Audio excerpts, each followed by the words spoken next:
Hey guys, and welcome back to the channel, and today I'm doing a movie review on Superman, so let's begin with this video.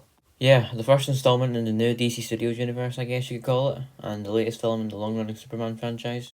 I'll begin by saying that this film is ambitious and confident. It marks the bold beginning of something different for DC, and the third time that the Superman character has been rebooted in film, basically after Superman Returns and Man of Steel. It's the first piece of the new DC Studios cinematic universe, if you will, which is essentially DC, basically, I guess, in my view, trying to replicate and attempt to do what Marvel's doing. So, I mean, it's obviously a new step for DC. It's different for DC. So yeah, but as a Marvel fan, from a Marvel fan point of view, I don't really mind it, honestly. DC can do what they want, but this film is the first film in this kind of new universe, because the DCEU, the previous universe, the DC cinematics, or DC whatever extended universe thing, whatever you want to call it, beforehand was the previous one, and that was a bit messy. It started off with maybe a couple of films continuing after one another, sorry. But then towards the end it got pretty messy. So yeah, that's universe. I'm hoping at least for DC can be consistent and stay continuous with its storyline and not just dwell into some messy films. If they manage to do that, then I'll be pretty happy with it. I've always been more of a Marvel fan, but there has been occasions in which I've liked DC. I mean, DC films in the past decade have been pretty rough, ranging from a whole load of terrible films to the very mid and bleak and then the occasional great. Man, I suppose you could say is the definition of a superhero. It's literally in the name. He has the quality of a superhero and embodies that spirit. The film kind of resembles that and is even poetic in a way, if you want to say, but yeah, he is basically, I guess, the iconic classic superhero. He has been around for a long time, that I have to admit. So what I liked about Superman, it feels like a breath of fresh air for DC, stepping away from all that crazy drama of previous years. It reinvents itself into a new direction, and for the better as well. New actor, new universe, and new director. James Gunn in the director's chair was a great choice. With his experience of success in the MCU, it would be promising that he would do the same and hold the reins of DC now and make it better. As usual, the humour from Gunn can be found sprinkled throughout the film. Dark, serious moments that can be found in the ending with a little joke or a light-hearted moment is something that is very common in the film, and I actually quite like it. It works, honestly. Superman has had many serious films before, but this is the first sort of one where it's actually had some sort of comedy focus and integrated into it, so it's kind of cool. The action and CGI wasn't even that bad, honestly, as well, too.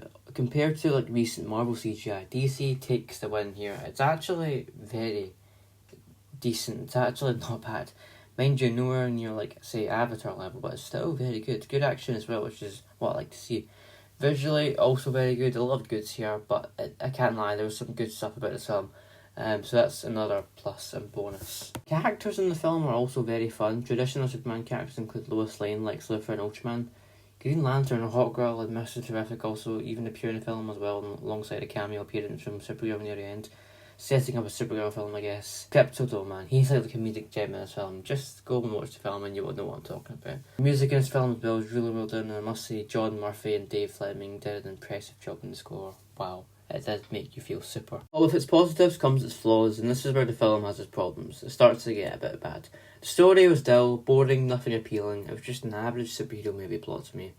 There were some plot points that were just also left unanswered. To like, what happened to the engineer? She was just left there after being thrown from space, slammed into the ground by Superman, knocked unconscious. Like, anyone gonna mind answering what's gonna happen to her? She was just left there.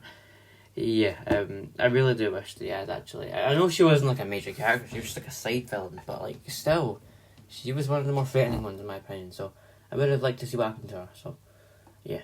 I felt like Slipper's investment as well was very generic. I mean, a death, I might sound harsh here, but a death could have been way better in my opinion, because if you're going to keep a villain alive just like that, that's asking for trouble, honestly, like, asking for trouble, because, especially Lex Luthor, they'll plot revenge and return sooner or later.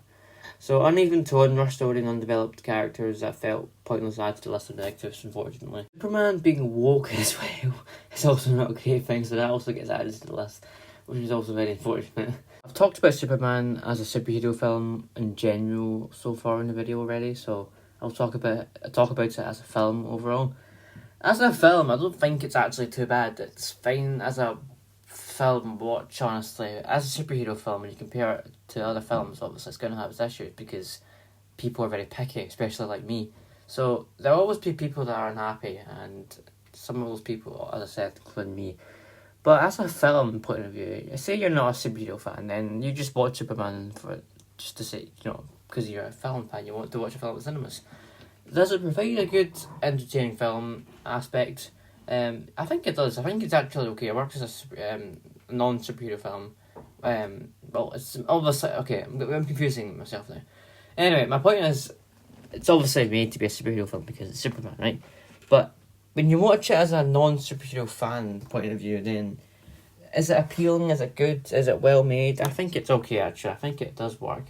And I think there are people that actually probably come across it and I'm sure say they'll like it. So I think it works. My point is, I'm overcomplicating it now, but yeah.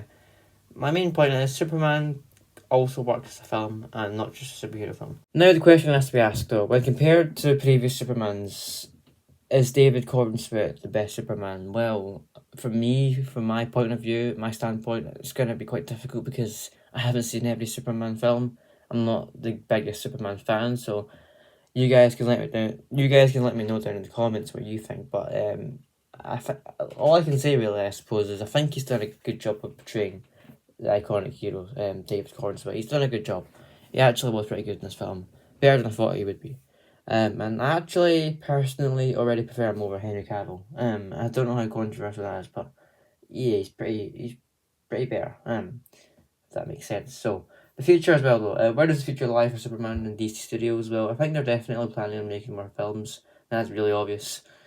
But the next film that will follow Superman, I'm guessing is Supergirl. It was small and subtle, but they kind of tease it at the end of the film. Plus, it has basically been confirmed. I'm pretty sure it's the film's name has got like a title already, which is like Superman. Not Superman. Oh my god, Supergirl, Women of Tomorrow. I think that's the name of the film. I've looked it up, but yeah, it's the next film that's supposed to follow Superman. So overall, Superman, a mixed bag of good and bad. There's been much better, but there's been much worse. I mean, I didn't really mind this film, but it wasn't anything big to me or anything. So I think I'll give it a 3 out of 5 stars and a 6 out of 10 for my final rating, just about right in the middle. That seems about right for me. But I'm not sure if that's a good rating or not, if it's bad. But you guys can let me know down in the comments. So thank you for watching this review, guys. I really hope you've enjoyed it. If you did enjoy, please remember to like, comment, share, and subscribe. It really means a whole lot to me and would be greatly appreciated. But that is it for this video, and until the next one, bye bye.